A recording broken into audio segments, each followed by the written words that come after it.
So this is probably one of the strangest westerns of the early 1970s, and I know for a fact it was shown at our local drive-ins in northern New Brunswick in the summer of that year, and a lot of people left before the movie was done because they were expecting a Sam Peckinpah Wild Bunch type movie, and they didn't get it.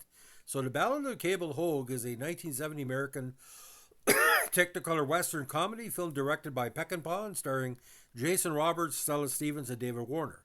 Set in the Arizona desert during a period when the frontier was closing, the film follows 3 years in the life of a failed prospector.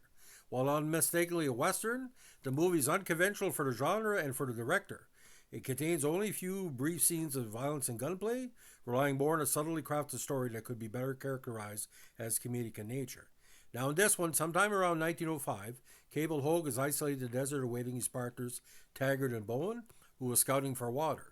The two plot to seize what little water remains and save themselves. Cable, who hesitates to defend himself, is disarmed and abandoned to almost certain death. Confronted with sandstorms and other desert elements, Cable bargains with God. 4 days later, about to perish, he stumbles above a muddy pit. He digs and discovers an abundant supply of water. After discovering that his well is the only source of water between two towns on a stagecoach route, he decides to live there and build a business. Cable's first paying customer is the Reverend Joshua Duncan Sloan, a wandering minister of a church of his own revelation. Joshua doubts the legitimacy of Cable's claim to be to the spring, prompting Cable to race into the town of Dead Dog to file at the land office. Now, Cable faces the mockery of everyone he tells about his discovery. That does not deter him from buying 2 acres, 8.8 hectares, surrounding his spring. He immediately goes to the stage office to drum up business, but is thrown out by a skeptical owner. He pitches the business plan to a bank president who is dubious about the claim. Cable, however, impresses the banker enough with his attitude, and he's staked to $100. Now, Cable, who hasn't bathed since his desert wanderings, decides to treat himself to a night with Hildy, a prostitute in a town saloon, played like by the beautiful Stella Stevens. They quickly develop a jovial understanding, but before they can consummate the transaction, Cable reminds that he's still not set up his boundary markers and rushes out, much to Hildy's chagrin. She chases out a saloon in a sequence that wreaks havoc on the town. Now, back in the spring, Cable and Joshua get to work, dubbing the claim Cable Springs. The two decide to go into town and are drunk by the time they arrive. Cable makes up with Hildy and spends the night with her, leaving Joshua to pursue his passion, the seduction of emotionally vulnerable women. Now, Cable and Joshua continue to run the robust business, delighting and shocking the often genteel travelers with the realities of frontier life. In moments of solitude, Cable and Joshua philosophize on the nature of love and the passing of their era. Joshua decides that he must return to town. Hildy arrives at Cable Springs, having been asked to leave by the modernizing townfolk who can no longer abide open prostitution in their midst. She tells Cable that she will leave for San Francisco in the morning, but winds up staying with him for 3 weeks. This time elapses during a tender romantic montage.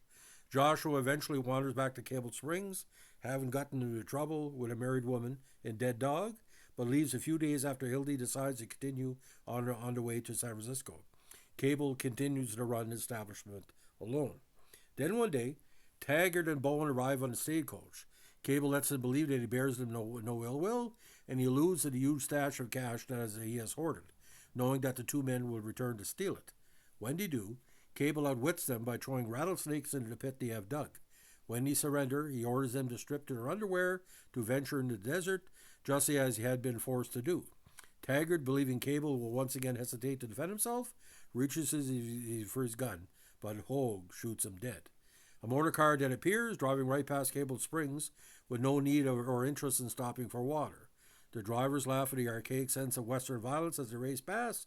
Went right on by, says Cable in amazement. Well, that's going to be the next fellow's worry. Cable takes mercy on the groveling Bone. He even gives him Cable Springs, having decided to go to San Fran to find Hildy.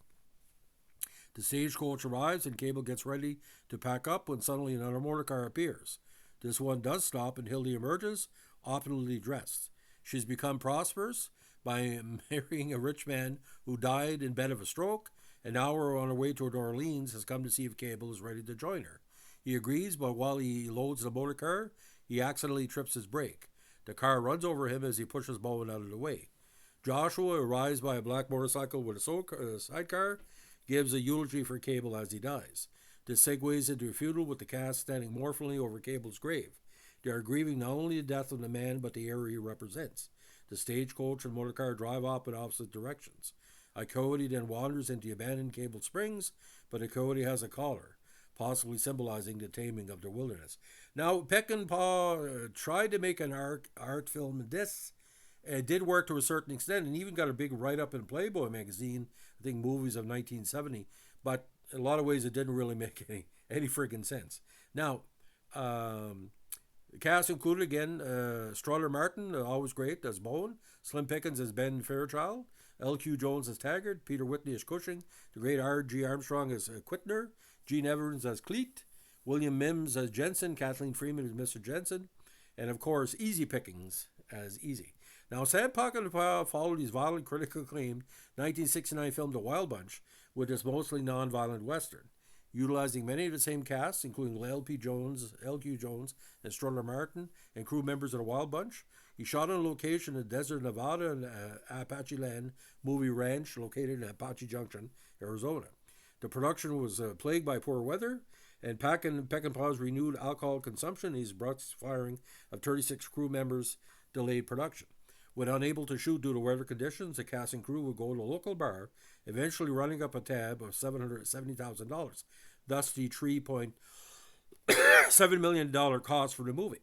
The chaotic filming wrapped 19 days over schedule and $3 million over budget, terminating his tenure with Warner Brothers 7 Arts. In retrospect, it was a damaging career move. The critical and box office hits Deliverance and Jeremiah Johnson in 1972 were in development at the time, and Peckinpah was considered the first choice to direct them. His intention of alienation of Warner Brothers left him with a limited number of directing jobs. Peckinpah was forced to do a 180-degree turn from the movie and travel to England to direct Straw Dogs, one of the most overrated movies of all time, and one of his darkest, most psychologically disturbing films. I can't watch that without basically, remembering how my dad said this is a piece of shit. Now, the Ballad of Cable Hogue was an original score by Jerry Goldsmith and songs by Richard Gillis, whom Peckinpah supposedly hired after hearing him sing in a local bar. Each of the main characters has a theme. Hogue's is Tomorrow is the Song I Sing, Hildy's is Beautiful Morning, and Joshua is Wait for Me, Sunrise. The soundtrack was eventually released in 2001 by Vanessa Sarabandi in a limited edition album of 3,000 copies. Now, ironically, it has a great approval rating of 94% based on reviews from 16 critics. Roger Ebert gave it 3.5 stars out of 4, called it a splendid example of the new Western. Roger Greenspan of the New York Times called it Peckinpah's gentlest, boldest, and perhaps most likable film to date. Now, most of the reviewers did well, but it was largely ignored by viewers on initial release. But it has been rediscovered and is often held by critics as the example of the breadth of Peckinpah's talent. They claimed that the film proves Peckinpah's ability to make unconventional and original work without resorting to explicit violence. Yeah, but, that's like Coppola not doing a Godfather movie. Do you really want to see something that, he did The Outsiders, but, it didn't really fit for me, anyway. Over the years, Peckinpah cited the film as his favorite. All the town scenes were filmed on location at Apache Land Movie Ranch in Apache Junction, and the desert scenes at Cable Springs and elsewhere were filmed in Nevada at the Valley of Fire State Park.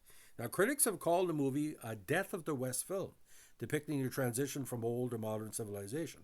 Other films in this category included Once Upon a Time in the West, Paint Your Wankin', Monty Walsh, The Life and Times of Judge Roy Bean, The Shoot Us, Unforgiven, and Peckinpah's Ride to High Country, The Wild Bunch, and Pat Garrett and Billy the Kid. And probably you could throw a few movies on the fire and it was kind of burned like that. Now, including The Gray Fox. Now, The Ballad of Cable Hogue had an operating budget of $3.7 million. The film earned $5 million worldwide, with $3.5 million box office sales in the States, $1.5 internationally. Now, Welsh musician John Cale wrote and recorded a song titled Cable Hogue from for his 75 album, Helen of Troy. Now, the Tucson band, Calixico, wrote a song called Ballad of Cable Hogue on their 2000 album, Hot Rail, which shares similar lyrical themes to the plot of the film. Now, this movie is shown quite often on streaming services and on Hollywood Suite in Canada. And like I said, I saw this first in French. Really made no sense to me because my French was good, but we were promised Stella Stevens nude, and for a lot of people who went to see the movie, yeah, there was some nudity, but not to the level that the people wanted. But Jason Robards at the time wasn't the Oscar winner of the mid 70s, who was doing like the St. Valentine's Day Massacre, a lot of art films. So Robards wasn't the Jason Robards of the mid 1970s, like the grizzled, you know, editor of All the President's Men and the complicated character in Julia. All I know, ladies and gentlemen, is that most people in my family would read Playboy magazine, not only for the nude photos, but to see what like the movie section, what was coming up. And this movie drew a lot of, I think it was a photo of Stella Stevens in the tub and talking about, her being a sex symbol. They would do promotion on movies that had sexy women in it or were popular, Raquel Welch and stuff like that. But ladies and gentlemen, like I said, this was, if you're using a Wild Bunch, Sam Peckinpah will be a lot of violence, and you went to see it. I think my dad told me when he went to see the movie, there was 45 cars left the theater, I think it was the bar drive-in, up in northern New Brunswick, before the movie was done, and that's a lot, because you usually get 200 people. How many people is going to walk out? I know, ladies and gentlemen, like I said, the as we call it, the Death of the West Western. I don't like that genre. I never have, but that's just me. But for what it was, Peckinpah could do something like that. But did it hurt him with Deliverance and the other movies? Probably did. And Straw Dogs is just a fucking terrible movie. I mean, don't even attempt to watch that because it just makes no fucking sense. Why in the hell would Dustin Hoffman be in England with Susan George, or whatever her name is? Anyway, makes no sense. So, ladies and gentlemen, if you like what we're doing here with our Old West Westerns, let us know with a like, comment, subscribe, or share. And don't forget Stella Stevens, the lost, the lost beauty of the last 40 years. We don't talk as much about her, but she was a cute lady. Very, very sexy and very, very a great actress. Thanks for listening. Bye.